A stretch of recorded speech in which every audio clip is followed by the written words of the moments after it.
عمليات تصغير حجم الثدي لها فوائد كتيرة على الصحة، خلاف الفوائد اللي بنحصل عليها من إن أنا أحصل على شكل كويس لحجم الثدي.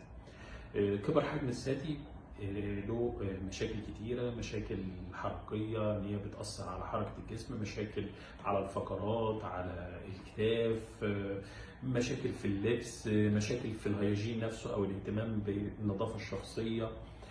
كل دي مشاكل لكبر حجم الثدي، بخلاف طبعا ان انا كل ما زاد حجم الثدي عندي كل ما زاد الريسك ان انا ممكن يجي لي اورام سرطانيه.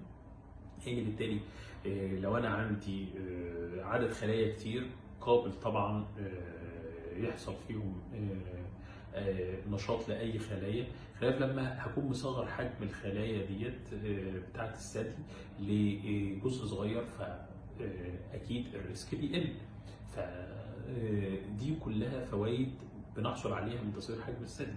يعني تصغير حجم الثدي بيقلل الريسك ان انا ممكن لا قدر الله يحصل لي مشاكل في الثدي او تورمات.